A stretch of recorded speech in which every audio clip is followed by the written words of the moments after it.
ওই লাইনেরই কথা বলছি। কিন্তু আমরা তিলোত্তমাকে কখনো মুসলিম হিন্দু দেখি না, আমরা দেখেছি আমাদের বোন, আমাদের মায়ের জাত।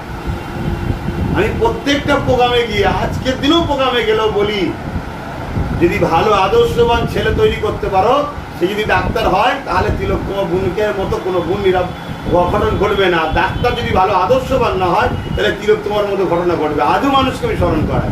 তখন বিজেপি আন্দোলনকে হাইজ্যাক করেছিল, ওই করলো। আজকে সেই তিলোত্তমার মা এখন বিজেপিতে।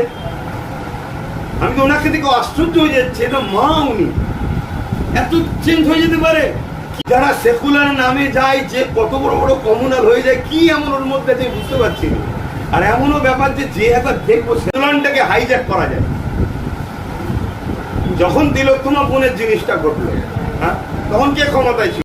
এর আগে ভাইজান 15 বছর ক্ষমতায় ছিল, মমতা কোনো জায়গায় দেখিনি, ধর্ষণে মমতা গেছে। এখন এমনি ধর্ষণের পর তিনি মোমবাতি লিয়া বিশাল মানুষের লক্ষ লক্ষ মানুষকে খালি এরকম করছে। ওটা কি বোঝাচ্ছে তার মানে? এটা ওটা বোঝানো হচ্ছে, এটা মমতা যখন ক্ষমতায় ছিল, বিজেপি যেটা করেছিল, আজকে বিজেপি ক্ষমতায় মমতা সেটা করছে। তো দুজনের সেটিং। আমি ক্ষমতায় থাকলে তুই বিরোধী থাকবি, তুই ক্ষমতা থাকলে আমি বিরোধী বলে থাকবো, যাতে করে প্রকৃতভাবে আন্দোলনটাকে হাইজ্যাক করা যায়। যখন তিলোত্তমা বোনের জিনিসটা ঘটলো, হ্যাঁ, তখন কে ক্ষমতায় ছিল? টিএমসি। তখন বিজেপি আন্দোলনকে হাইজ্যাক করেছিল, ওই করলো।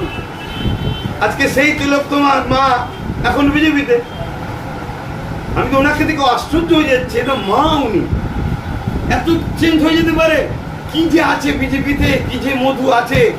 যারা সেকুলার নামে যায়, যে কত বড় বড় কমিউনাল হয়ে যায়, কি এমন ওর মধ্যে আছে বুঝতে পারছি না। আর এমনও ব্যাপার যে একবার দেখবো সে রাস্তাও তো নেই, সে রাস্তাও নেই। কেন? ওরা যেভাবে আমার ধর্মের উপরে, যেভাবে সংবিধানের উপরে আঘাত দিয়ে আসছে, সেটা তো একজন দেশের নাগরিক হিসেবে কোনোভাবে মেনে দেওয়া যায়নি। তিলোত্তমার মা ক্ষমতায় পাওয়ার পরে